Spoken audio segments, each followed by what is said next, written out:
Good people, good people, good people. It's not Monday, it's Tuesday. But your boys is still in the building. Due to some uncontrollable circumstances, we elected to go with a show for Tuesday tonight. Special limited edition Tuesday episode, Monarchs of Wrestling. It is still your boy Cool McCain, along with the man who has went back into the witness protection program, your boy Playmaker. What up, Playmaker? Went back.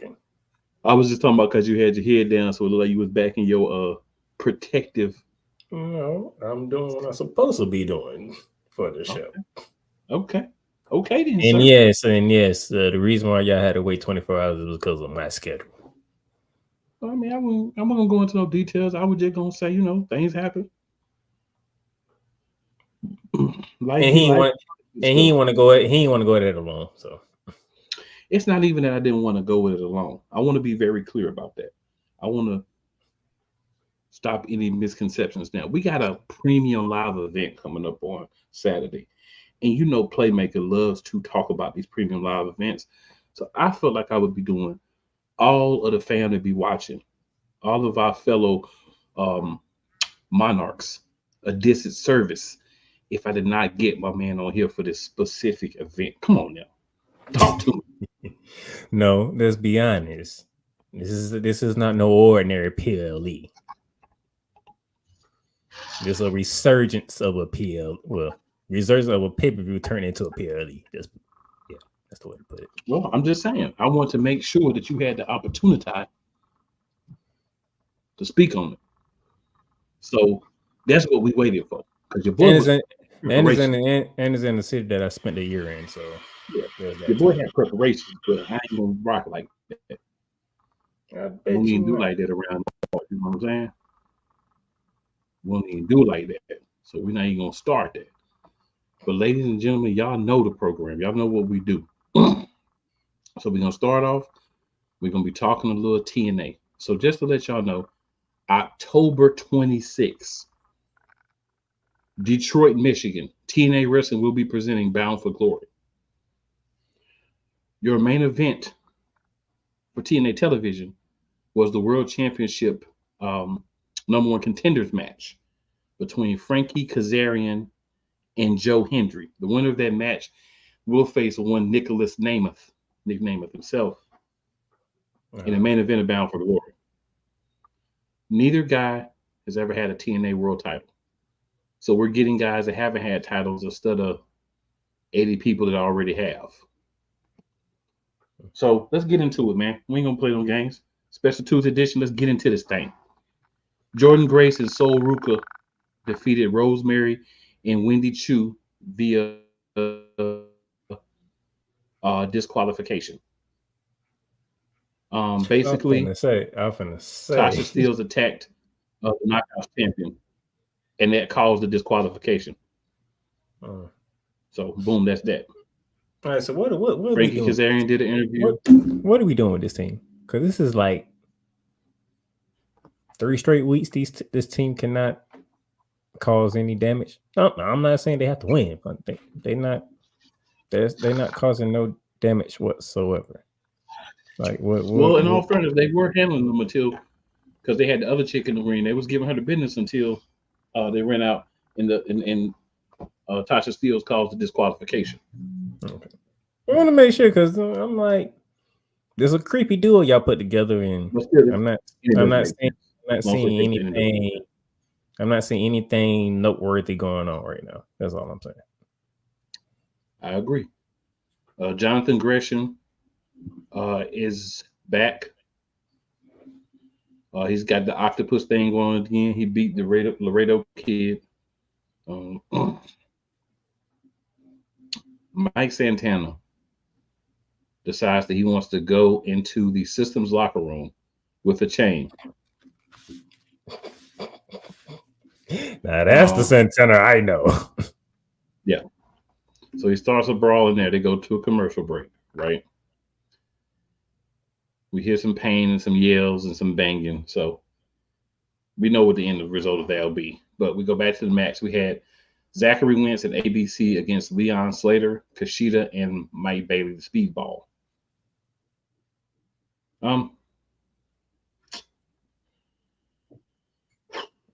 Next. Yeah. I'm gonna go ahead and get some now. Next. Yep. Kobe Deaner accepts a match from Alexander Hamilton. They had a lot of spots in the match though, but it wasn't anything flavorful. Exciting. Yeah.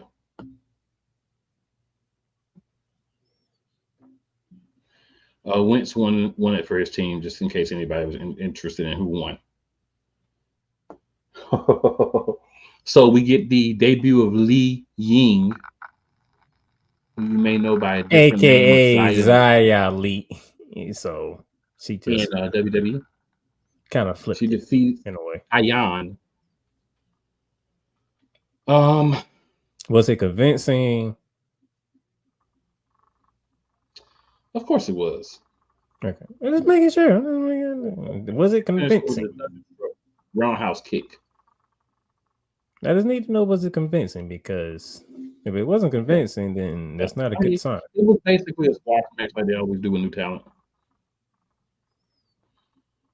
Josh Alexander has his two underlings, Center and Saint. They attacked Eric Young and Steve Macklin.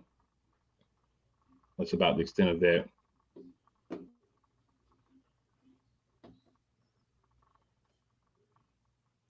There's a Monsters Ball match that's been added to Bound for Glory. We'll talk about that more to come up, but basically Matt Cardona and PCO are going to have a Monsters Ball match. Something about monsters. Interesting.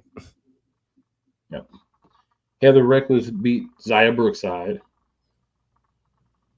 And in your main event, as you probably already guessed, Frankie Kazarian, and then there was Say His Name and He Appears. TNA believes in Joe Hendry. He will be the one that will be facing Nick Namath at Bound for Glory. So we've got two confirmed matches for Bound for Glory. And we'll see how things play out next week. We'll see how things play out. There's a lot of things that are going on within the world of sports tonight and different things. So we're trying to, give it to you, but give it to you good. We're going to hit the comments real quick. No Diddy. We're going to hit the comments real quick, and then we're going to come back, take a first break. And after that, y'all know what it is. I wish people would stop saying that. That is getting annoying. I could say pause, but I like to say no Diddy versus pause. Daniel Berry says, yo, what up, man? Yep, he's in the building. Mr. Johnson says, ooh, in the building. What's going on, Cole? Wait till the other comment. Cole also says, yes, Ash by Elegance is out of the paint. Yep, she's been pushed to the sideline. TNA ain't going to focus on about 6 women at a time. He also says, I think did Cole pull a me on us? Did Cole just pull a me on us? Is that what he just did? I believe so, sir. Oh my God. He also says, with TNA, I believe in Joe Hendry and little else. I also believe in the system. All right. Wise says she still has some cakes. Bro. Yes, still has some mini cakes too. And then Wise says, good evening, my brothers. Bro. Then he says, I believe in Joe Hendry. All right, so we're going to take a quick break, and we will return after these messages. Hey, Eagles fan. Join my man Cool McCain and a host of others as they break down every single game, every single week in an objective manner, and also from a fan's perspective as well. Remember, this cast feels just like you. Nobody likes you. And you don't care. Fly, Eagles, fly.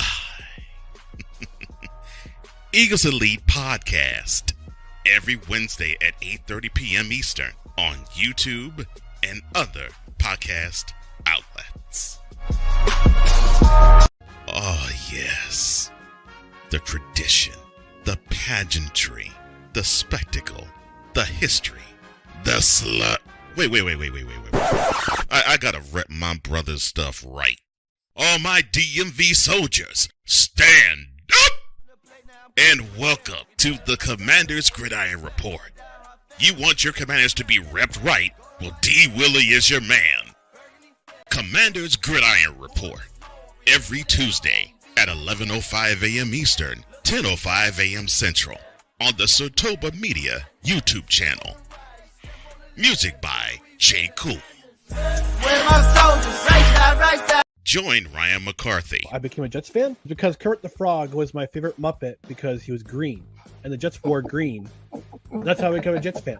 And Dustin Henry. ESPN is cashing all in on let's pay a few personalities and we'll just kind of fill in the gaps. As they walk you through all of the world of sports from their perspective. The Albany Empire, it's a literal circus. No credentials required. Where, Ryan, say the tag. Where you don't need a press pass to talk sports. Live every Tuesday at 8 p.m. Eastern, 7 p.m. Central on YouTube and where you can find podcasts.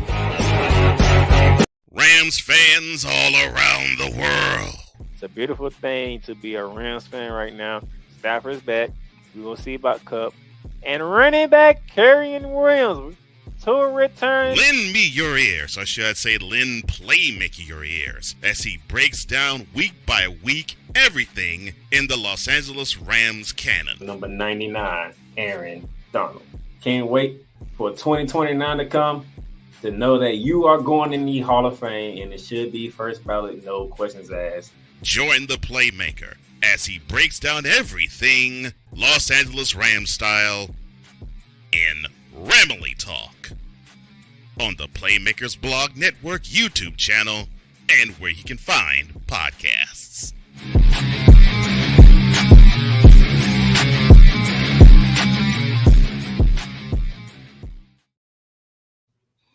All right. We're back, but your boy got to step away for a few minutes, so I'm going to let my man Playmaker take over. I will be back in a few, y'all. All right, so AEW. It was Grand Slam week for AEW. And New York City, Arthur Ashe Stadium, home of the U.S. Open. Those of you who don't know. And we kicked off Grand Slam with the AEW champion being cleared to face off with Nigel McGuinness. That's how we open up Grand Slam. Our rivalry renewed from about 15 years ago. It was a long time, but AEW found a way to pull it off, and they did. I give them credit for that. Nice match back and forth. Played into the injuries of Bryan Danielson. But he found a way to come through, put the label lock on Nigel McGuinness. And before Nigel McGuinness taps out, he says 2 words before tapping out. He says, "Thank you," and then taps out. Bryan Danielson gets the win, but he's not feeling pretty good at this moment in time. Whose music hit?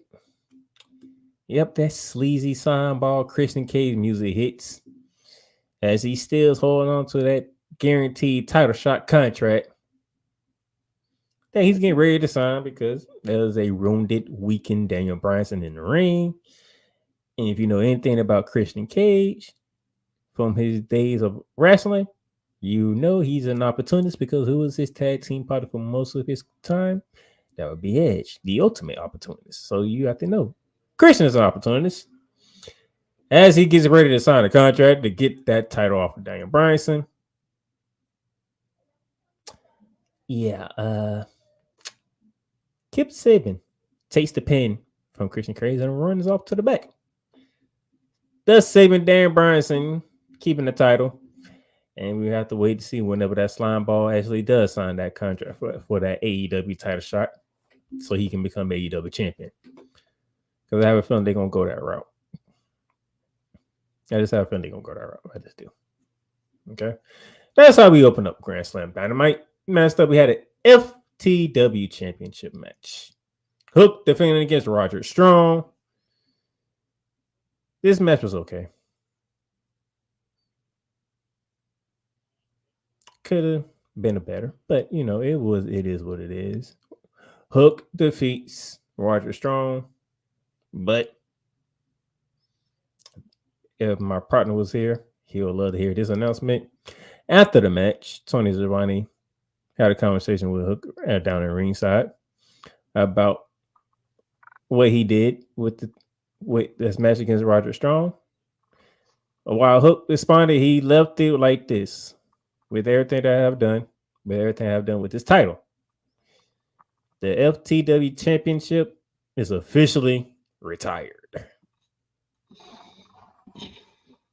He hands it back to his dad, Taz, who was on commentary, and Hook walks off to the back.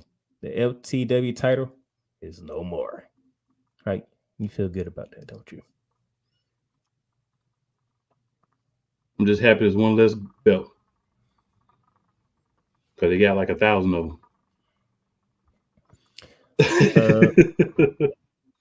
So I already started off with our AEW champion cleared to wrestle against Nigel McGuinness. How did you feel about that match? Mm-hmm.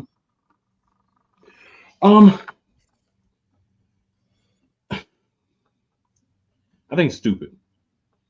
I think it's poor booking just because the whole reason that you had, well, we ain't got there yet, but the whole reason that you had the match at the end of the show was because Bryan Danielson supposedly could not compete. Right? So that's why you had the match for the shot at the number one contender. Because if Bryan Danielson could actually compete, then he should have just had the match tonight like he was supposed to.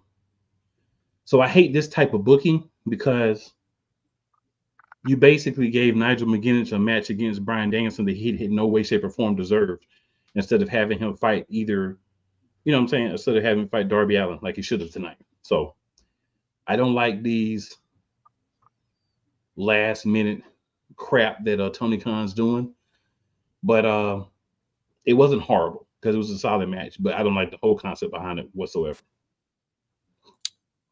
Then they since Cole's in the chat, we had the Gymnastics defending their tag team titles against Will Ospreay and Kyle Fletcher. Don Callis strikes again. Will Ospreay stopped Fletcher from using a screwdriver. You know, Ospreay's got to be the good guy, you know. And those Gymnastics, they are not good guys, so give me our titles. We're going to smash them in the head with it, and we're going to win.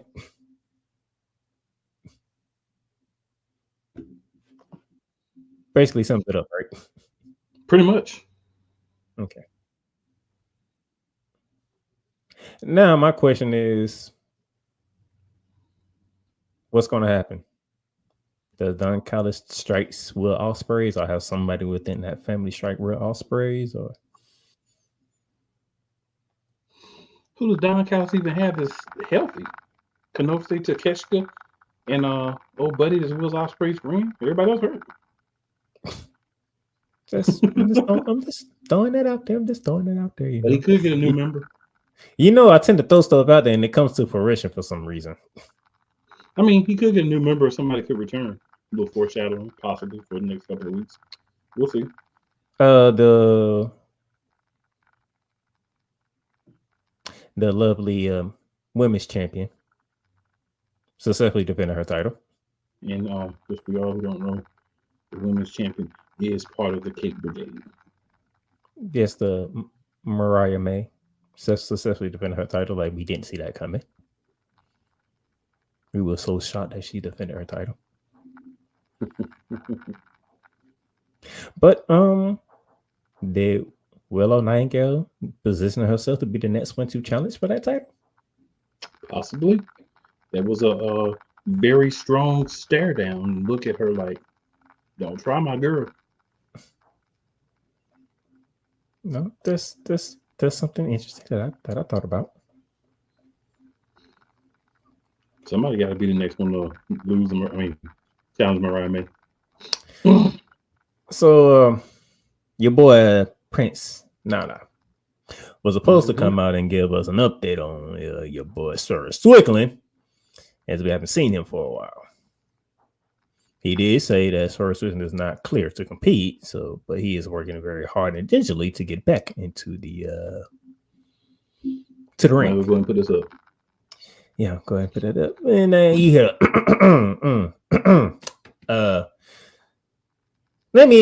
pardon the interruption, Tony Giovanni. MVP shows up. He basically looked at Prince and said, when Swerve wants to be taken more seriously, give him my business card. Here's my thing. Here's my only thing. If you Prince Nana, why the freak did you grab that damn card? Because Tony Khan. That's why, sir. No other reason. Because I'm like, why did he grab the card? Damn, you don't grab the card. And just so everybody knows, why is also the reason for Henry. Not many people that don't. Anywhere from London, Paris to Tokyo.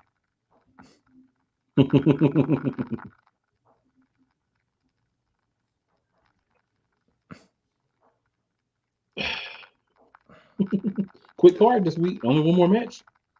I know. I'm still like, he actually grabbed the card. Like, dude, no, you don't supposed to grab the card. You're supposed to grab it and then you're supposed to tell him, hey, rip it up. Yeah, then you turn around, you look at it and you rip it in half. Do something with it, yeah. You just anyway. I think the only match we actually disagreed on was the main event. John Moxley versus Darby Allin. For Darby Allin's AEW title shot on the line. Of course, Darby Allin doing Darby Allin things. Want to try to do a suicide dive with an exposed concrete floor because you're in a tennis stadium and hit nothing but concrete.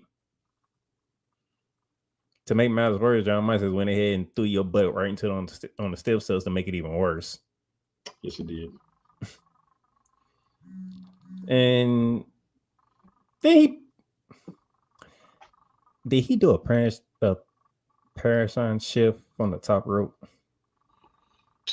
Paradigm shift-ish, yes. Because none of them at the commentary knew what happened. Yeah, it was paradigm shift-ish. Yeah. Okay.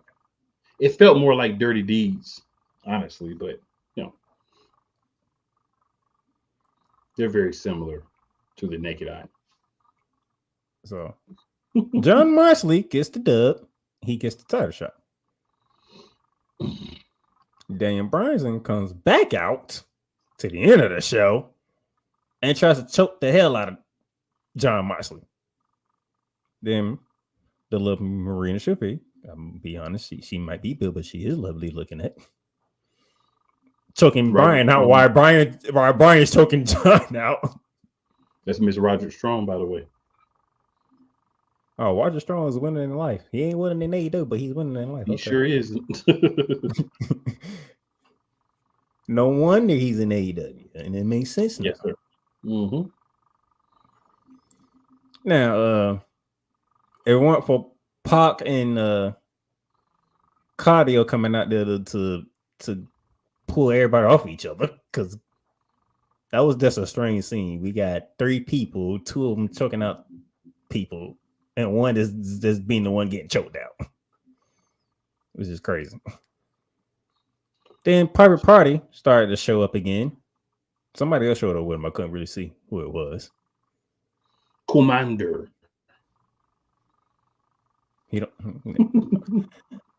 They did their job, but they weren't effective at it. Moxley finally gets up. He's about to cast his knee.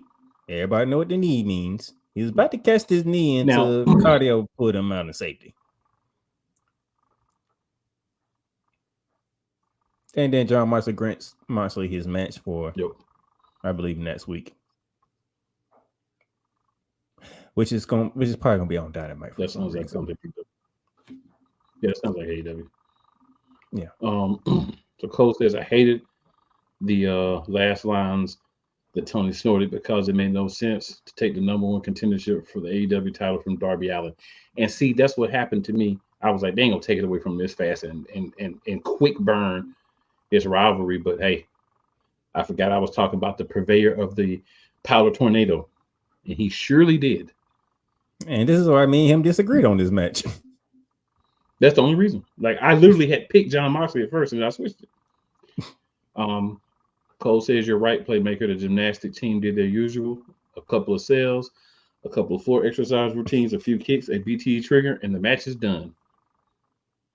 That's the norm. Cole also says, Prince Nana, I swerve when I drive. I swerve when I... Wait a minute. Who's this? I mean, Negro with the cane. I can't, Cole. I can't sometimes. That's well, cool. We know Darby Allin is a great stuntman and a pure idiot. So here's the reason why Playmakers... he was trying to give Tony Khan a chance to do something. I'm like, if that was the case, why would you put his title on the line anyway? And I agree. Here's where Playmaker logic was at. There's no way Darby Allin is going to beat Bryan Danielson. No way. There's no planet universe. Like, we talk about alternate universes. Even in the alternate universes, Darby Allin loses to Bryan Danielson, excuse me. I keep doing it. Bryan Danielson. But Moxley at least has a chance to beat him. What I would love to see continue on until Danielson is done is his opponents be guys who actually have a chance to beat him. I don't want to see him in any matches against dudes like the dude he fought, Nigel McGuinness. I need you in a match with dudes who really have a chance to beat you. Oh yeah, that's a good thing. Championship title run. We resurrected a rivalry from 15 years ago.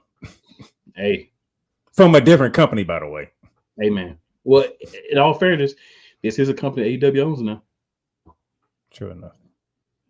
They didn't own it 15 years ago, but it's probably because Tony Khan hadn't snorted enough powder to get into the wrestling business yet. But 15 years ago, and we were just getting on him about what he got Chris Jericho and Orange Cassidy going through. And that was 5 years ago. Agreed. All right, guys, we're going to take our next break. We're going to come back. WWE time. Let's go.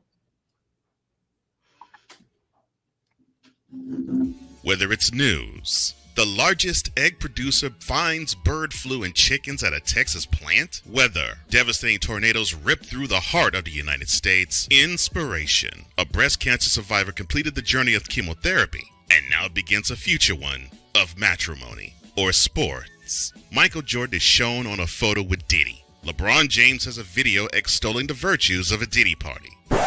This has been yet another beating a dead horse presentation. We got you covered. BS3 Network proudly presents The Morning Shift with Cole Johnson, live every weekday morning beginning April 29th at 8 a.m. Eastern, 7 a.m. Central. Drew Willingham. In this case, yeah, you put the blame on Kyle Shanahan for apparently not preparing the team enough for the overtime rules, supposedly. Cole Johnson. Peyton was considered the winner, and he was the darling of all darlings for Gerald. With a special appearance by Tyrone Alizé McDummy. Ain't nobody calling me. Text delete. Join these two football enthusiasts as they give you Total Football Talk. Live every Monday at 4 p.m. Eastern, 3 p.m. Central on the Sertoba Media and the Comey Media YouTube channels. Poppy J. You got the option to cry for the government. You got the option to protest. You got the option to keep buying, but this is also an option. Wise El Jefe. We're the first tech geeks. We're the first gamers. We're the first everything. everything. Like Gen X's, we are the ones. BS3 Network proudly presents the crew from the New York boroughs who never wants that smoke. Nah, they want that fire. Bobby J and Wise El Jefe, Fridays at 9 p.m. Eastern, 8 p.m. Central. Check your local listings for your viewing and listening pleasure. Everything Boston. I love you morons. New Kids from the Block, New Edition, dear whatever the law firm is. Sincerely, the U.S. Supreme Court. Ben Affleck, Matt Damon. Go yourself again, Jason Whitlock.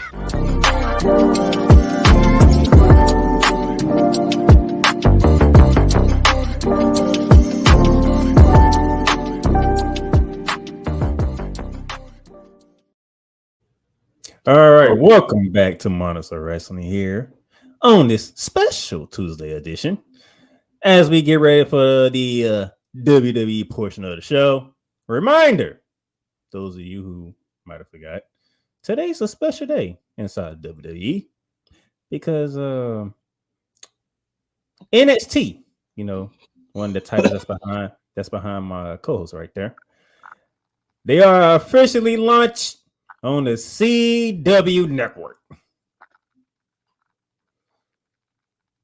And I do believe she is on the card for this evening. I forgot who she's going against, but I do believe she's on the card. Can't remember. To my memory as well, sir. Yes, sir. But it's all about the main event, baby. We have two main events. In Chicago. In Chicago, one of the main events. NXT Women's Championship. Roxanne Perez going up against Julia. Does the champ finally meet her match?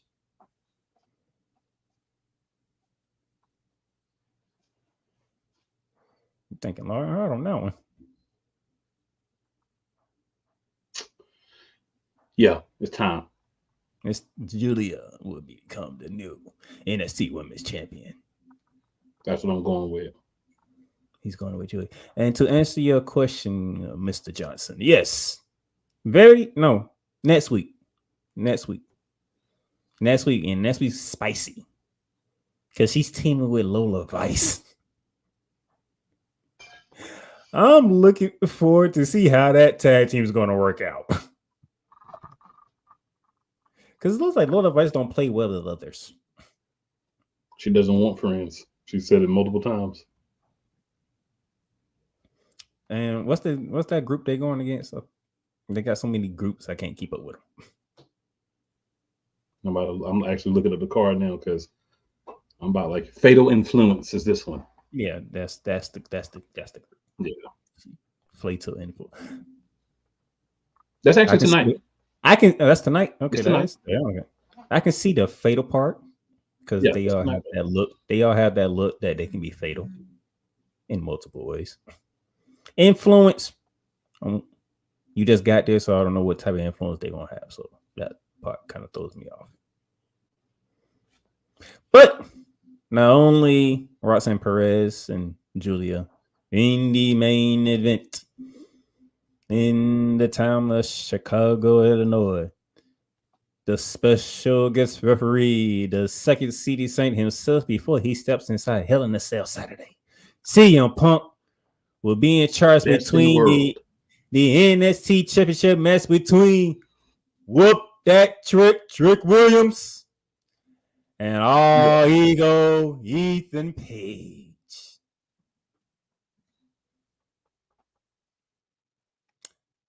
I've been going back and forth with this. The first thing I want to say about it is I just hope that Peanut Brittle Phil doesn't get hurt. You saying that? Excuse me. I just hope Drew McIntyre don't show up. Save it for Saturday.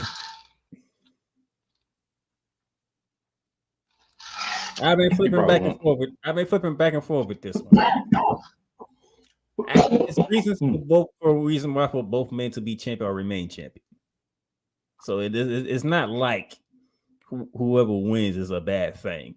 It's one of the rare matches that you get where whoever wins is not a bad thing, and the loser is not a bad thing as well. step into a new era of NXT. So we gotta find a starting point. Okay. I'm gonna do a shoulder bot for that one. Yes, sir. Jada Parker. I'm not gonna say Lord. I'm gonna say Lord. I'm gonna say cake. Yeah.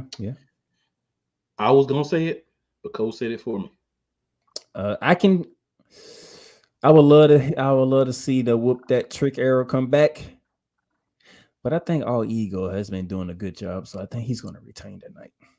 I'm thinking the reverse of Cole, but the same thing.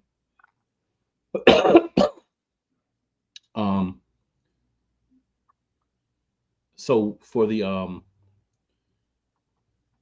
so Cole says Roxanne is retaining because Trick is sending the Chicago crowd home happy, becoming the NXT champion again. I actually think the reverse. I want Trick to lead champion, but I don't think he's gonna win it yet.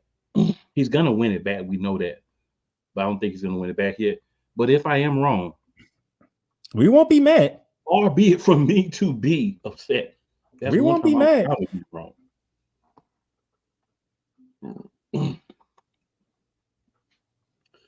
So Brett Gardapi, my boy Brett says I would have to watch the rest later. Love the show. You're killing it.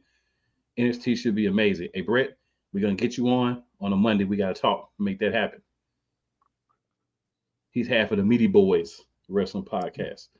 Gotcha. Cole says, I say that loving Ethan Page. It wouldn't be bad if they keep the title on Page. I agree.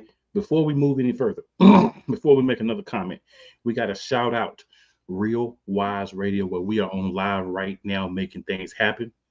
They can hear us. They with us. So shout them out. Of course, 502 Angel Radio. Shout out to y'all as well. Go ahead, co-host.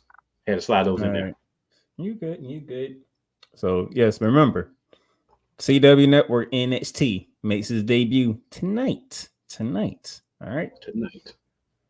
Now, let's rewind the clocks back to Friday. All right, sir. I know you wanted Chocolate Cakes to get that title shot, but the Cake Factory is getting her rematch. Yeah. So here's the thing. Remember what I said last week? I said that we were going to get a match that was going to make me happy no matter who won. I did pick Chocolate Cakes because my thing is opportunity. But after seeing what's happening, I think we're about to get a Naomi heel turn. And I like that even more than her getting a title shot. Chocolate Cakes, Bailey Cakes. You cannot go wrong, right? Because either way, we're going to see some voluptuous cakes against, might I add, a big set of meaty cakes in their own in Nia Jax. So, caked up and caked out match. Bailey won. She did her thing. I'm not mad at that. So, hey, it is what it is. It's all good. Mr. Johnson has another theory that's different than yours. Yep. So he says Real Wise in the house. So yes, sir. And he says, looks like WWE is still making Naomi pay her penance for leaving the company. If Vince was still there, I'd say, yeah, I think Triple H understands. You could be right though, Cole, but I think they just want to push her towards that heel turn that it felt like they were going for before she walked out. And it was a little tea because after the match, you didn't get that usual hug. You know, she walked out the ring. You know, distraught. That's ain't. By the way, she will be facing Tiffany Stratton. I just don't know when that. If that match is Friday, that'll be fun. Right. And Tiffany Stratton started to look like more like a Barbie doll every freaking time she was on SmackDown. Yeah. Yeah. I'm good. I'm just saying. Yeah, I'm glad I ain't on that one. Like, why is you was literally looking like a Barbie doll right about now? I think they're doing it on purpose, but I don't like it. You don't like it? It makes it like you got a butter face and they're trying to hide it. That's what it makes it look like. All right, so I had to get that in there because I know my man, he loves his cakes. Yeah. So I want to roll right in there into it. Yes, sir. Cole says, I'll take Naomi turning heel and going against the soon-to-be babyface Tiffany Stratton. Speaking of which, how did you feel about that little exchange that the Queen had with her Barbie doll? So I kind of like it. It's a little BDSM thing. Like I liked it, honestly. I mean, this ain't a kid show. There's a little BDSM aspect in there. A little choke. It wasn't hard, but she felt it. And you know, Tiffany she didn't look like she was all the way against it either. So I mean, it adds something different because it shows like all jokes aside, it shows that you still got that old nasty Nia in there. And you plant the seed that something's going to happen between them two at some point. We just don't know when, but something's going to happen. They planted the seed right there. You know, she made Miss Money and Bank feel like a peasant. Yep. She said, "I'll say this." Cole says, "I'll say this about Stratton. She showed a lot of nice vulnerability when Nia wrapped that meat hook around her neck." I said she made it look like a present. Pretty sure I'm mad he said meat hook. He did say that, but I'm not mad at the same time. What else did I would like to talk about? Oh, the phenomenal AJ Styles is returning Friday, sir.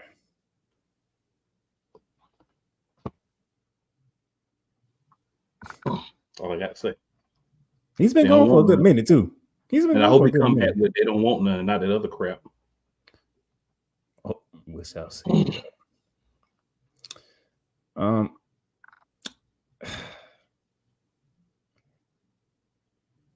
gonna be nice today. Clumsy Green messed up and got Piper Niven beat by Meacham. I just don't understand why they had to have trash cans with trash in them at ringside. I just don't understand that. But they're promoting the match. I understand that, but which I don't even know why. I don't even know why that's a match to begin with, anyways. Especially featuring two ladies, lovely looking. Right. I don't understand why you had to have actual trash in the trash cans, though. That'd be my thing. But, Chelsea Green, you're in a position to be a. I'm just gonna say drop. I'm being nice today, right? So I'm gonna say drop it. So. Yeah, I'll be seeing you get thrown into a dumpster Friday. And they care so little about the matches on SmackDown. It's not even on Bad Blood. Not even on the pre-show. Yeah, Chelsea Green's getting put in the dumpster. Unless Piper Niven gets involved, which I really predict she would, but I still think Mitchell will win somehow, some way. Makes sense to me. Okay.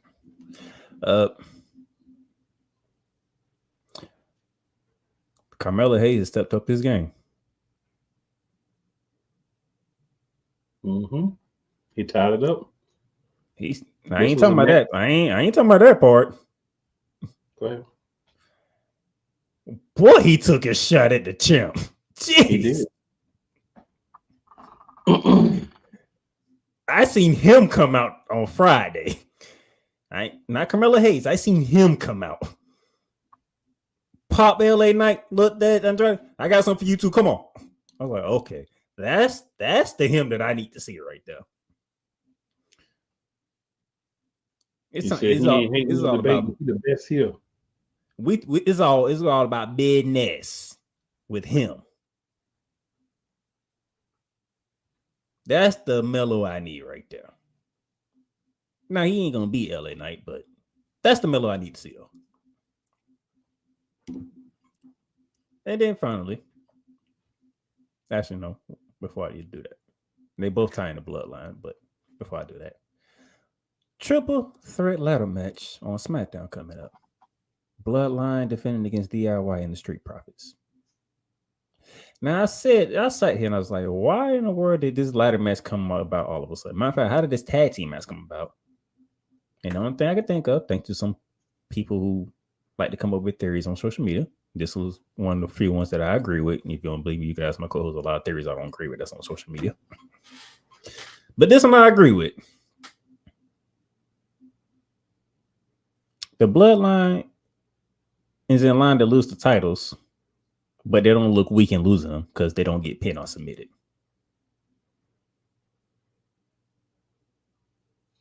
That's one theory.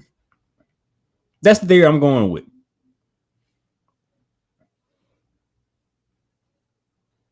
And if that's the case, go ahead and put the title on my boys, all right?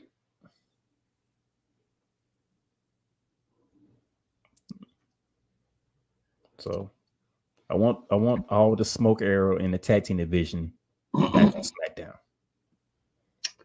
If we're gonna take the belts off of the Tongas, Loa and Tama, put them on Street Profit. Do not put them back on freaking DIY.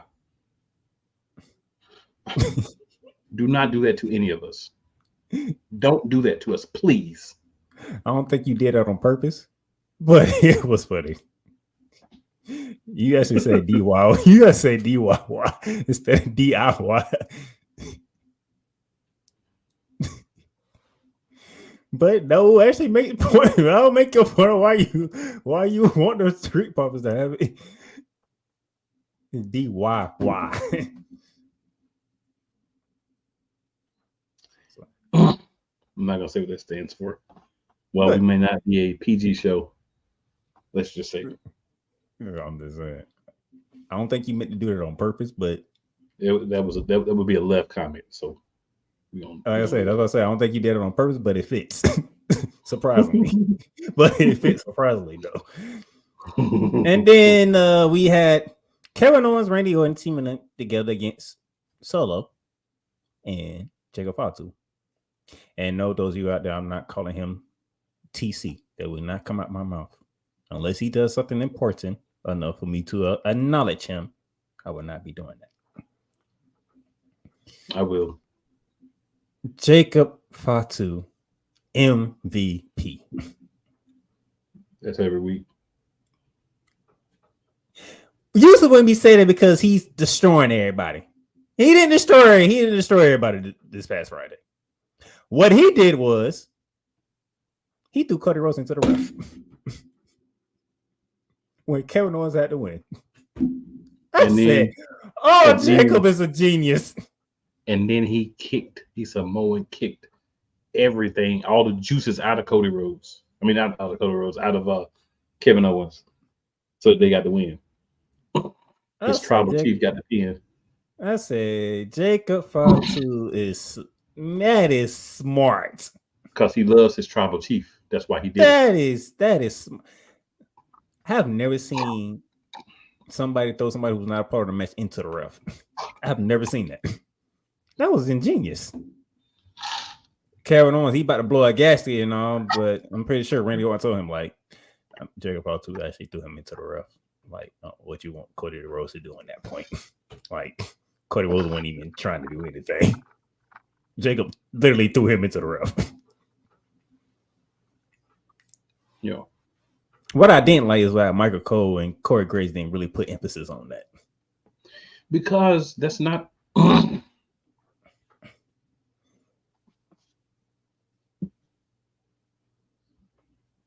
Just saying. Now, if you're trying to set up a Kevin Owens heel turn, because it seems like we hit that time of the year where heel turns are starting to pop up now.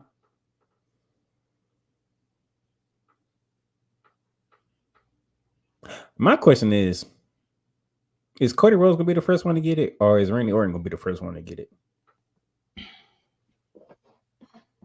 It's gonna be somebody else. Somebody else is gonna get it for them. Interesting. All right. That's SmackDown. Let's shift over to Monday Night Raw. Usually we start with Raw first, then go to SmackDown. But since we're doing Tuesday, now we go to Raw. Yeah, because we're gonna talk a lot about this past Raw, the Raw before. Yeah, I don't care about the past Raw. I don't even remember. It wasn't that good anyway. So I don't remember what happened in the past, Raw. There's only one thing that's important from last week's Raw that we got to talk about before you go any further. Last week's Raw. One thing in there. Oh, yeah. The main event in California. Ontario, California, by the way. Intercontinental Championship match. Braun Breaker defending against main event Jey Uso. Yeet. All I'm going to say is what Joe Tessitore said. You can yeet. He's done it. It was me, Oos. It was him, Oos. Day one-ish. Because I should have remembered that because that's like the first thing that happened on Raw too. I'm just saying we could not do this show. All the other stuff we can let go because we didn't do Monday and we already had a better show. But that, sir, we have to. And I'm gonna need Triple H to get back on track here. I'm gonna need Triple H to get back on track here because this yesterday and last week's Raw, y'all couldn't catch the whole thing because y'all ran out of time. We might need to change some things up, Triple H, okay? All them fights and everybody fighting every week. I say we need to change some things up. That's all I'm saying. It's a lot of control, man. I know you're trying to make it seem we couldn't even see the pyro for Jay because he in the crowd. Chaos. Monday is in a perpetual state of chaos. But if you don't, I had a lot to catch up on there, sir. And I wasn't even thinking about last week. I was thinking about yesterday and Friday. Oh, you good, sir? If you don't mind, let's take a second I'm talking to Cole. Go through our comments. So we have a few comments from the fan while we been talking. Yeah, that's what we're going at Cole Johnson. Okay, cool. So Cole says, obviously Tiffany is going to cash in on Nia. The question is when. I'm smelling WrestleMania. I don't think Nia still has a championship at WrestleMania unless she loses and gets it back, Cole. But I do think it's gonna happen.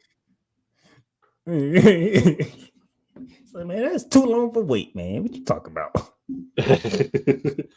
Cole also says Chelsea Green is great when Samantha Irvin announces her. And it still doesn't work. That's the only time she's great is when she's being announced. Cole says Chelsea Green is dumpster diving. It's more entertaining to see her in bad situations. This is true.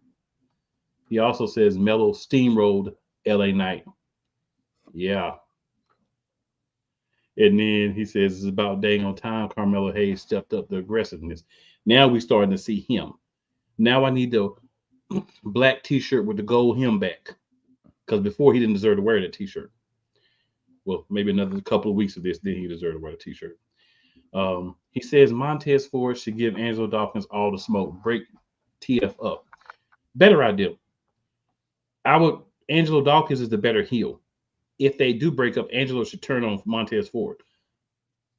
I think that would make him a sympathetic figure. And Montez would be able to stay the good guy. Everybody likes him as a good guy more. Yeah, definitely right on that. Cole also says, I love how Jacob sold for Randy Orton, and then he fanned the flames to KO and Cody Rhodes, causing dissension. Yep. If I had to pick one for your question earlier, I'm going to say Randy first because Randy doesn't have a championship. And if he turns on Randy, that pisses Cody off to the point where he gets what he wants. And that's another match for the championship. Cole also says the end of last week's Raw Playmaker. Come on. Cole also says you can yeet because he's done it, but you can't remember Playmaker. Sad. You can be sad all you want. You got to remember, you talking about the usually 4 shows that we used to talk about during a week. Then we ain't doing the show Monday. We doing it yesterday, so we had to add an extra Raw to that too.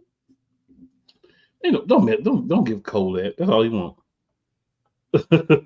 So Cole also says too long of a reign. Remember, Rhea held the title for a year.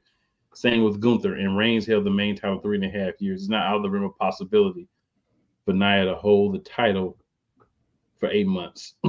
So you name Rhea Ripley, probably the most over female wrestler in the world right now. The most dominant female wrestler and in the the world most right dominant. You name Gunther, a dominant intercontinental champion. You name a man that had the whole family making sure he kept the belt. And then you name Nia Jax and Tiffany Stratton, who can't even get along for 10 minutes. Personally, I would have to vehemently disagree with you, Mr. Johnson. That is out of the realm of possibility in my mind.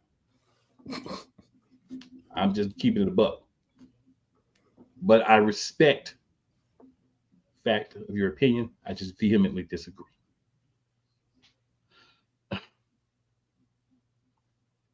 That darn Cole Johnson.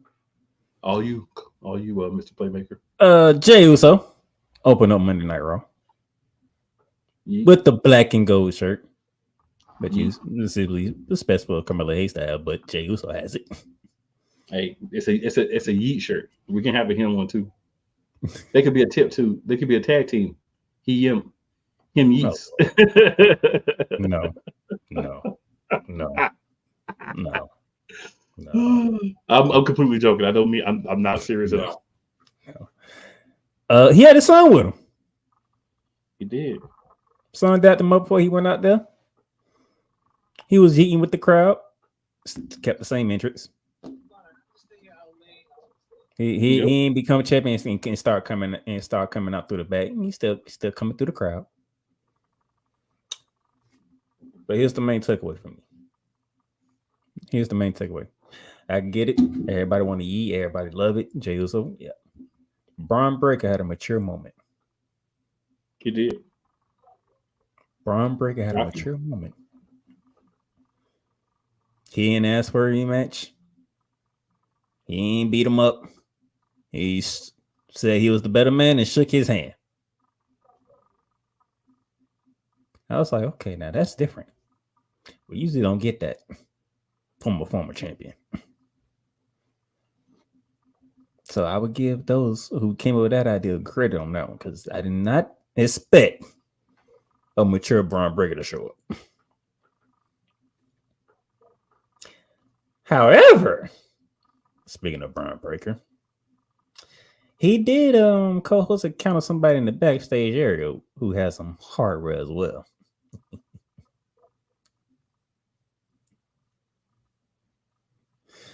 So I'm just going ahead and kind of take a peek into the future.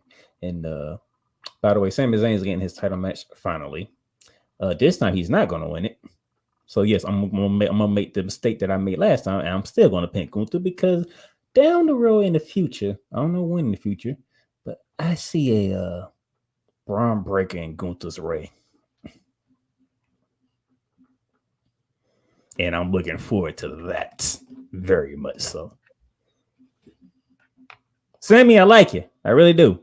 But now, when they did that backstage between Braun Breaker and Gunther, I was like, oh yeah, give me that right there. So Yolanda, thank you for tuning in. I did see a comment earlier. I don't know if I highlighted it or not, but we definitely saw it. Yolanda says Jay didn't know what to say yesterday. I agree. I think he was so emotional that he got a little choked up. You know, his promos are normally more hype, and I think this one he got choked up because, I mean, this is big.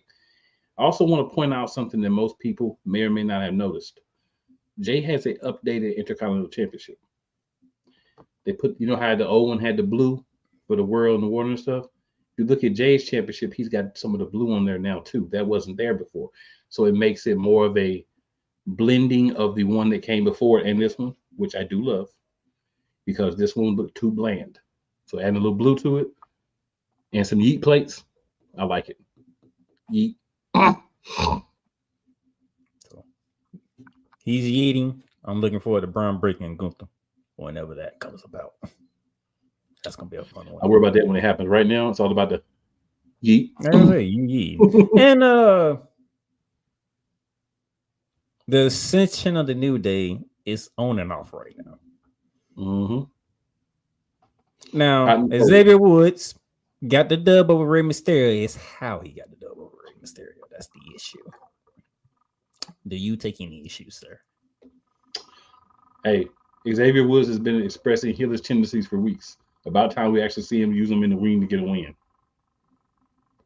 He has no problem with it. Kofi questioned it, and he's like, I respect Rip Mysterio. I respect the whole legacy and all that. So it unfortunate circumstances happen. It's the best way he put it. But he got Kofi Kingston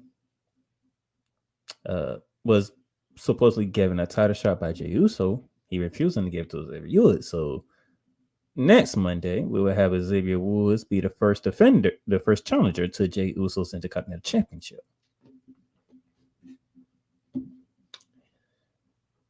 Before I ask my question to my co-host when it comes to that match, we did have Kofi Kingston going against Chad Gable. And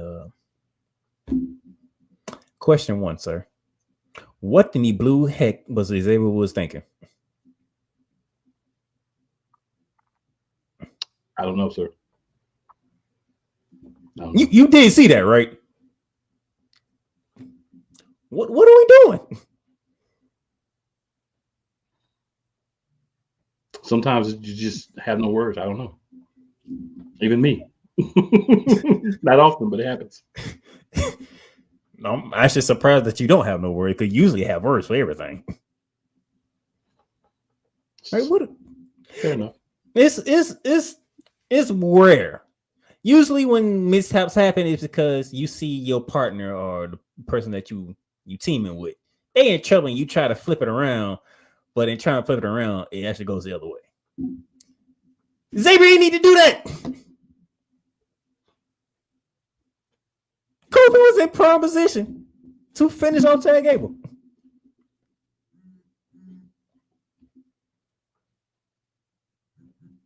So, the weird question I want to ask you: when Jay beats Xavier Woods and retains the Intercontinental Championship, does Xavier Woods snap, or we continue planting that seed? That would be snap time. That should be snap time. Now the question is Kofi going to snap with him? Are we going to get a few weeks of Kofi deciding, or is Big E going to come back? Because he said he'll be back in a few months. He said he's trying to be back in a few months, and what Xavier Woods' ass back into shape? That's the question. See, that part I didn't know about Big E. Yeah, Big E said he's trying to be back within, I think he said 3 to 6 months. Because the only problem has been the healing in his back. So I think that's starting to calcify. I think is what he said. He needed it to calcify. Okay, that part I didn't know. But remember early in the show, we were talking about heel turns. This is a trend. This is a trend. Speaking of which, where the heck did R-Truth come from?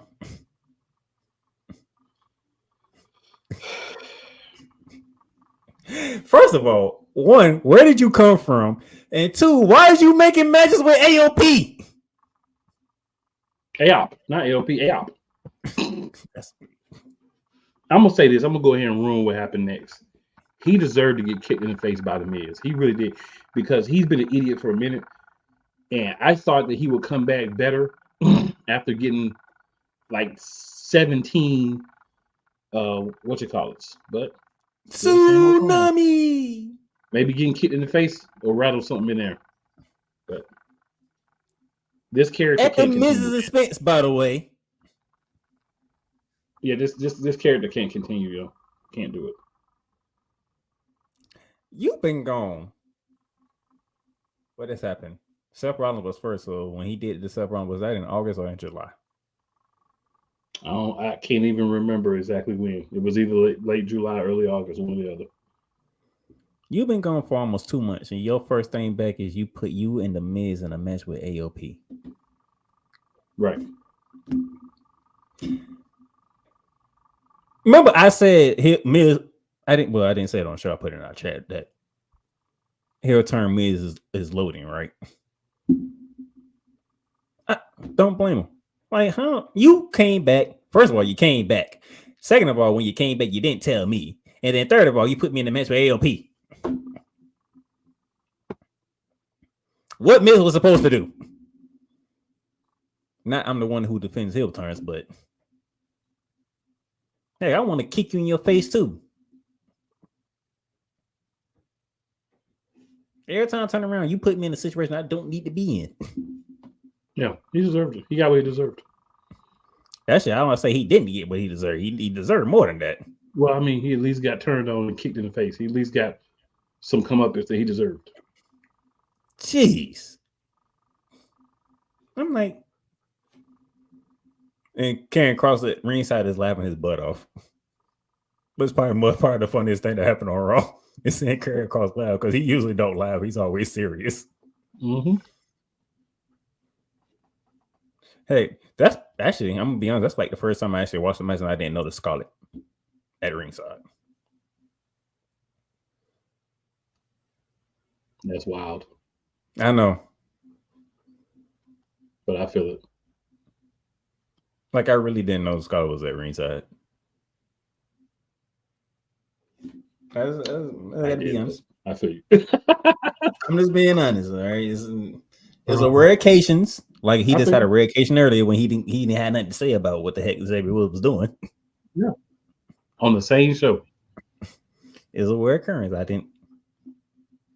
That's really wild. It is, but you know. So yeah. Heel turns, man. Heel turns. We bringing up heels. Which might be a good thing. Because I think we need more heels now.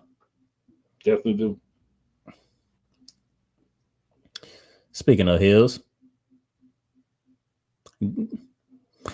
before I get into it, Cole, I know you listening, so you go ahead and put this in the check because I know you probably was laughing your butt off when you saw this.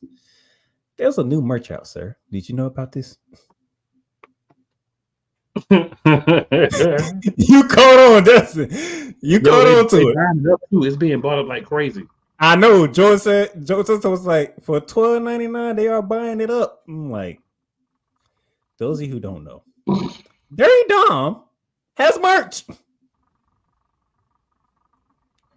Is one of the craziest merch I ever thought. Whoever came up with this, thank you.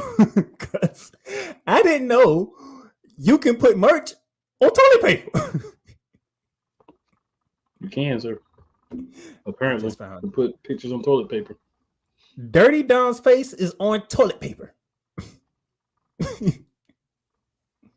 Which is the most craziest, wildest thing I've ever seen in my life.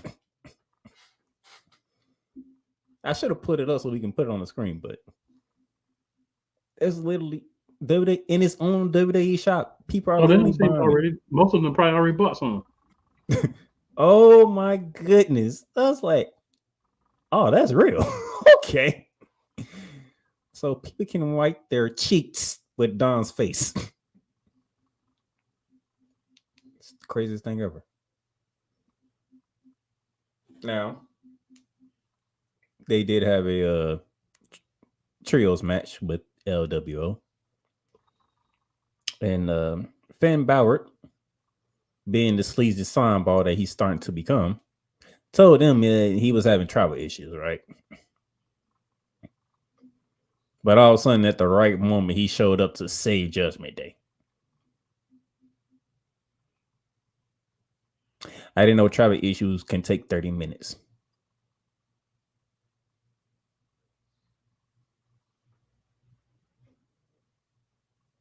Usually when you see you having travel issues, we talking hours. Maybe days. Am I lying?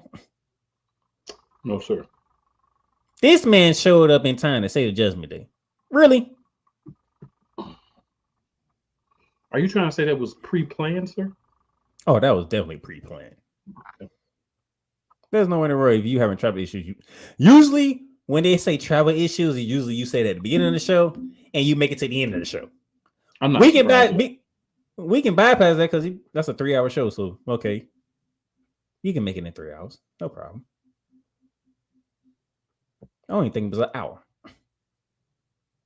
I'm not surprised. And him and Liv, see, we have certain we doing the show in a certain way, so I can't use the words that I want to use with Liv Morgan, but They wanted to say their little promos, and Rhea mommy came out there. Matter of fact, we don't even call her mommy no more. I just thought about that. She is simply Rhea Ripley again. She's a Terror twin. And twin, you can say that too, but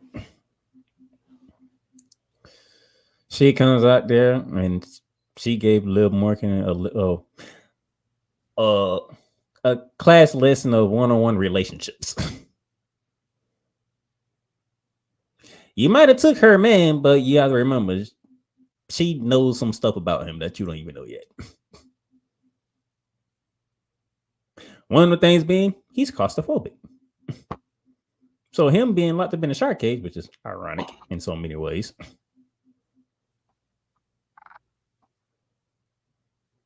It's nice for him, so he can't get involved.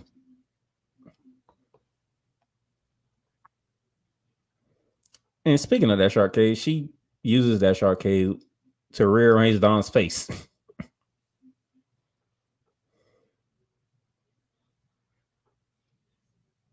It was a whole out brawl. And yet again,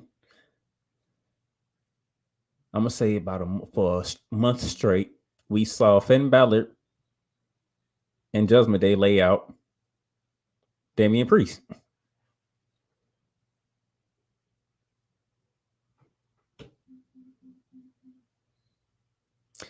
Well, it should be that way if you got 4 guys against 1.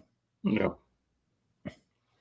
For once, we didn't even see the finish of Rhea Ripley and Liv Morgan brawl.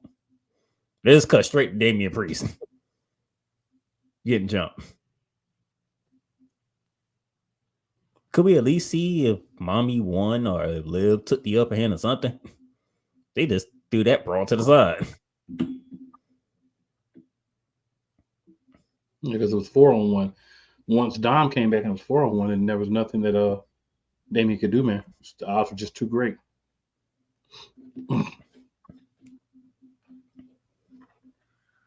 Oh, Dirty Dom. Yeah. And actually, mine's like 3-on-1 because I don't think Dom even did anything. He was just there. Not that I think about it. I think he was just. I think I was like, you was just there. You won't really do too much. Real beat the brakes off him with that cage. Yeah. I gotta step away for 1 second here, Playmaker. I'll be right back. All right. Lada Valkyria, she had a 1-on-1 match with Zoe Stark. No Zelina Vega, no Natalya in attendance for this Raw. So what you think would probably happen actually happened. Lada Valkyria can't overcome the 3-on-1 odds. Zoe Stark gets the dub with the help of the other two. Nevertheless, Katana Chance and Kaden Carter made their return to fend off the brutal attack that these 3 ladies of Shayna Baszler, Sonya Deville, and Zoe Stark had planned for Lada Valkyria. So we got rid of Zelina and Natalya, and we bring in Katana Chance and Kaden Carter. So now another tag team to fight off PFC. See how that goes, but don't think I'm looking forward to that rivalry. That rivalry haven't really given me anything worth watching yet. I need something good to happen between them.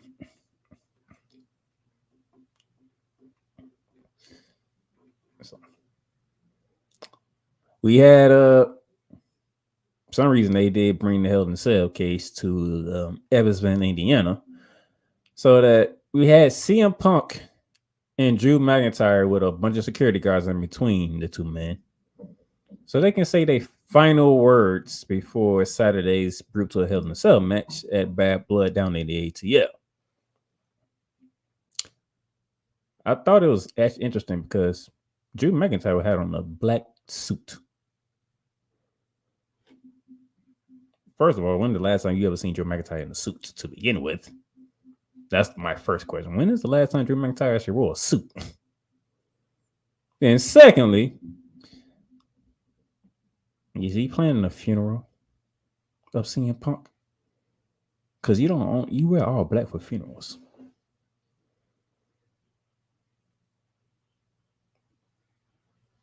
So he said what he said. Said his wife, which is AJ Lee, is going to have to feed him, have to bathe him. And then he did go a step further and said she might even leave him after what Drew McIntyre gets done with him inside Hell in a Cell. CM Punk responds and says he's not even staying at home at the moment in time right now because of what he has become because of this rivalry. He's staying in a hotel because he don't want his wife subjected to what he has become because of this rivalry with Drew McIntyre. This rivalry, matter of fact, Cole Johnson, if you still listen, I think you put in the chat what you said about this rivalry. Because this rivalry here between CM Punk and Drew McIntyre, good Lord.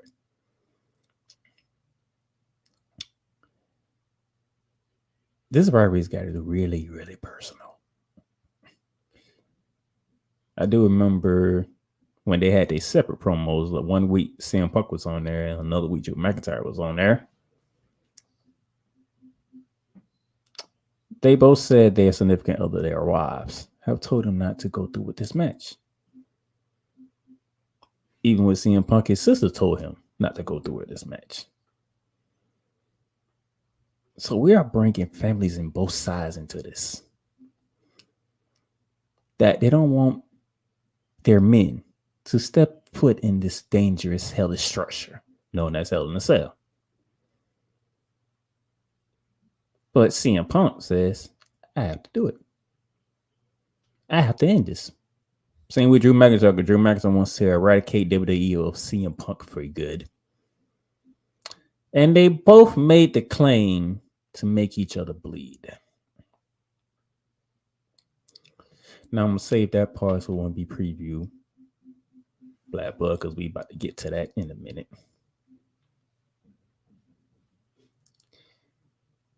And then we had, make sure I went through everything I need to go through. Oh, then we had the last monster standing match. Now, they didn't destroy the arena like they did up in Minnesota, I believe? All right, California, one of the two. When we was throwing a fan into another dude, rolling through walls, flipping over go-karts and other stuff. This match pretty much stayed towards the ringside crowd area. They didn't go backstage at all. So some people that might have been disappointed they didn't go backstage, they didn't brawl all across the arena and whatnot. So it might be disappointing for some people. But a lot of people enjoyed this last man standing match. Not only we breaking timekeeper barriers, but we breaking the actual barrier that separates the fans from the actual action. We going through the first row barrier type breaking here. Bringing 30 to 40 freaking people out there just to check on the fans. And for some reason the referee. And somehow the referee still. I have no idea why that referee was right there the whole time. I really don't. I have no explanation. Oh, no rhyme reason on why the referee spent all that time checking on the fans when you had like 40 people already over there trying to figure out what's going on. While Bronson Reed is out here tsunami in the brakes off of Braun Strowman trying to get a 10 count, but he can't get a 10 because the ref is too busy with 50 other people trying to figure out what's going on in the first row. Now, I understand when it first happened. Now, I understand that part. When it first happened, you over there, y'all really just went through the first row. Like, okay, we need to make sure these people are good. I need some help out here and stuff like case. Well, you brought out 40 other people to do that. Why is you not in the ring panting to the action? Oh, what's going on? Braun Strowman was down for like 30 seconds. Bronson Reed should have run that match. In frustration, Bronson Reed grabs the ref because, like, dude, what are you doing? Like, I won this match like 3 times, and you're not paying attention. Okay. before I continue on, talking about the ref and why he was paying attention to what happened in the first row when like 50 people's already over there checking on the people. Pass. I'm gonna do a Coach Dante pass. That's 2 in one show. Pass. Because I understand the first part of it when it first happened. Okay, jeez Louise, they just went through the first row. Ref ain't doing this thing. He grabs the ref. Adam Pearce gets in Bronson Reed's face. Bronson. Now I will say this. I was like, Bronson Reed, you cost. I think Ray Barrett said like Bronson Reed is crossing the line now. You putting your hands on the general manager. The field is very underwhelming, so I really pass. But it was the main event, so I can't overlook it. I mean, I understand where you're coming from. I'm just saying it's very underwhelming. Trust me, my sister agrees with you. Yeah. And Yolanda says, I hope it's the last time they fight. I hope they put them on different brands so they don't even see each other no more. I'm sick of them. We did the whole, King Kong, really? We did the whole suplex, the ring collapse. Interesting spot. We don't see it that often, but we've seen it before, but we don't see it that often. Let's see. 2 monsters fighting the ring collapse. Would that be Brock Lesnar and the Big Slow? Not the Big Slow. Jeez. Why is Paul taking a stray from you? He's not taking a stray from me. I am reciprocating the stray that he's been taking from one Dwayne, the final boss, Rock Johnson. That was ages ago. But it did happen. Yeah, that's what I'm saying. Why is Paul taking a stray from you? It's the Big Slow. Jeez, he went all the way back. He went all the way back. Yeah, I don't think y'all understand. He went all the way back to the 90s. Yes, I did. Gotta respect it. But you remember last time when we did what we're talking about, somebody from NXT was supposed to be doing the help with a lot of Valkyrians and innovating and turned out to be Natalia. Mm-hmm. And we was like, you should have known that by it being in Canada. I should have known when I saw this dude on Sunday Night Football. It didn't click with me because Sunday Night Football was in Baltimore, Maryland, when we had the Baltimore Ravens beat the brakes off the Buffalo Bills. And you know who was there? Seth freaking Rollins was there. Didn't even occur to me that he could be returning on Raw. And who shows up on Raw? Seth Rollins, curve stomp Bronson Reed head into the steel step. Braun Strowman gets the win.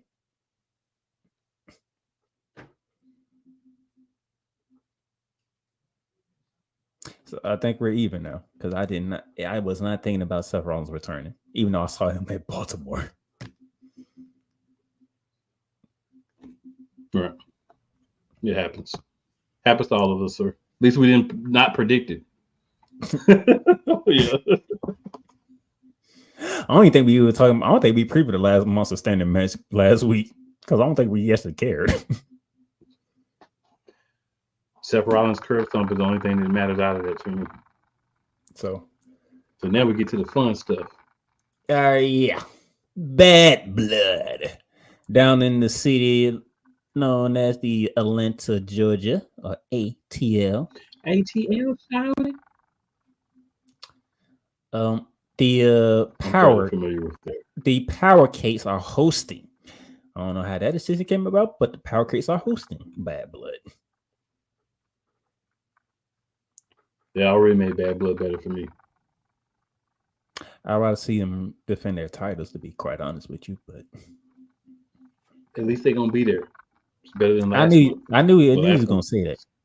I knew he was gonna say that. But I would prefer that they fight. But you know how they're doing the 5 matches per premium live event now, so that the matches have time to suck. I mean, the matches have time to Tell the story.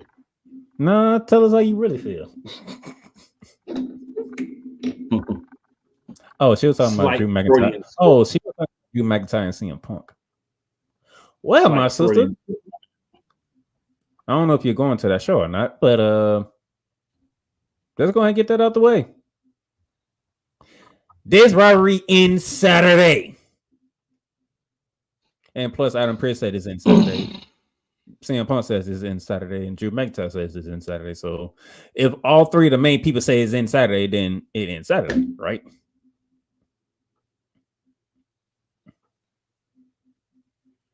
Question is, who is the one ending it? This is a hard one to pick, but I think CM Punk is going to win and then get into the program with Gunther and get beat by Gunther.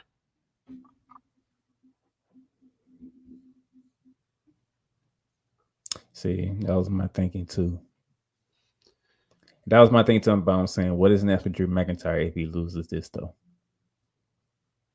He's got to think about it. So if he loses, I would take a month or so off, and I would come back, and I would just be like, maybe he joins a stable with Bronson Reed, and they just start destroying everybody or something.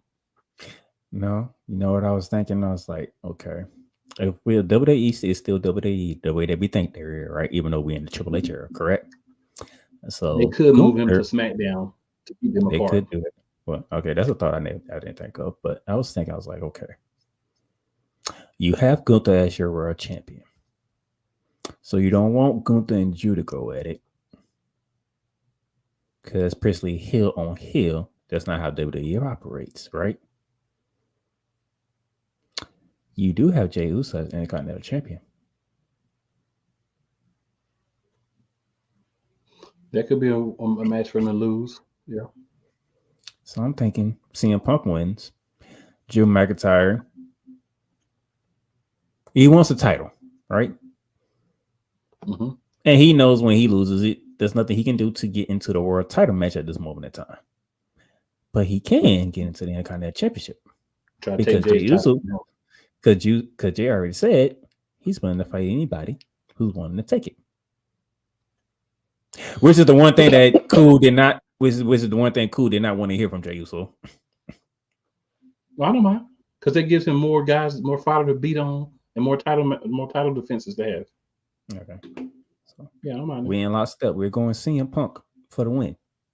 Well, but y'all have to deliver, okay? Yes, I'm pointing my finger. Y'all have to deliver. Y'all promise blood. We better see blood. If we're wrong and Drew McIntyre wins, we get good guy Drew back the Monday after.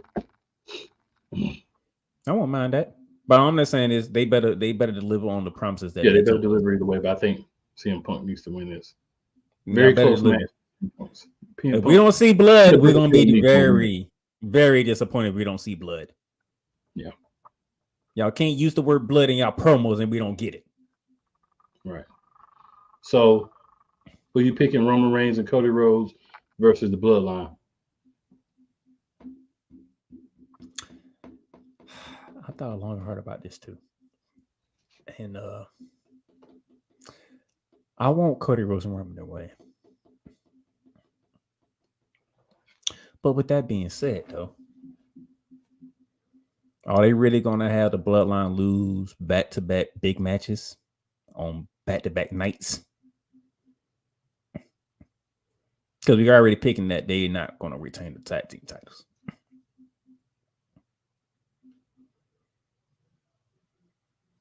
So I'm trying to figure it out because the next goal, well, technically the next goal is Crown Jewel, which is like in a month's time, November 2nd, if I remember correctly.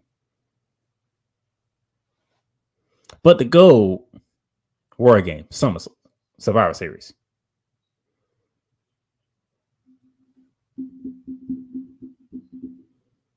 At one point, do we get to the point where Roman Reigns says, "All right, I need to bring the boys back in"? That's the part I'm trying to figure out how we get to. The Bloodline wins.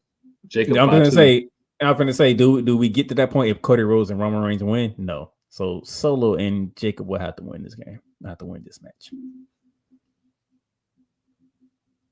Because at some point we need bloodline. We need we need the civil bloodline war for Canada, because that's what Survivor Series is going to be at.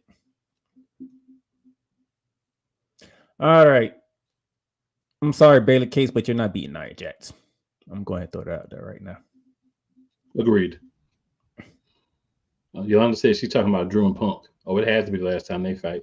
Yolanda also said she'll be in the building. Yes, and me and your nephew will be going to Bad Blood. Okay. Damian Priest, Finn Balor. This only ends one way. Come up as for Damian Priest. He's got to win this match. If he doesn't win this match, this all sucks. He been one taking the beating, so yes, this is time to get payback for all them beatings that you took over for the past month. And then I might be wrong, but I really want Rhea Ripley to get that title back now.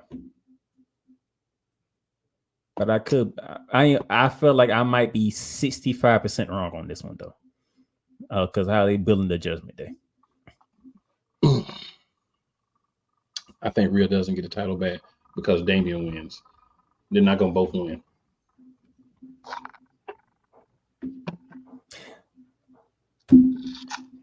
See, this is why me and you are co-hosts. Because I have a feeling I might be wrong on that match. I just have that feeling. I just want Rhea to beat the brace off Liv and get the title back. I don't think that happens yet. If it's not this, and I don't think Rhea's getting that title back no time soon, it won't be off Liv when she get it back. I was about to say, but they are putting Dominic in the cage. So unless there's some tomfoolery where he gets out and interferes, she might win. I don't think. You know what? Maybe he could get out because it is 3 other Judgment Day members, but I don't think he gets involved because the whole thing is for him not to get involved. So I think somebody else gets involved. Right. You know what? Maybe the pass of Rhea Ripley returns. Yes, Raquel Rodriguez. This would be a good spot for her to return. Well, she did make a lot of.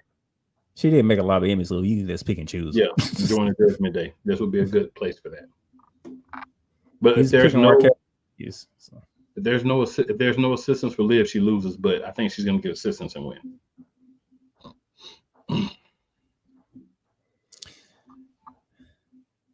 That might be the match I'd be wrong at. Oh well, I want Rhea to win because I don't want to pick nothing that's Liv Morgan. Makes sense. So good people, we've hit that witching hour. If you tuned in with us on this special Tuesday edition, we appreciate you. We'll be back on Mondays next week. So make sure you tune in with us Monday because we're going to have a lot of time to dig into Bad Blood because we only going to be talking about SmackDown. We already talked about Raw. So make sure that you're there. Make sure you're not square. And Yolanda says bring back Paul Heyman with a new client. That's what I want. That could end up joining the bloodline. Maybe bring him back with Zilla Fatu. That might be interesting. I mean, I know it's not what they're going to do. You could bring him back with Hikuleo. That might happen. But one of them signed with WWE. I can't remember which one. One of them signed with WWE. Hikuleo. So make sure you're here. It's going to be a fun time. It's your boys. We're not even doing the regular outro stuff because it's a special episode. Be here Monday. Back to the lecture at hand. Go Braves. Go Braves. I'm not talking sports this week. Yes, you will. You talking sports tomorrow. What you talking about? We will holler at y'all next week, and we out.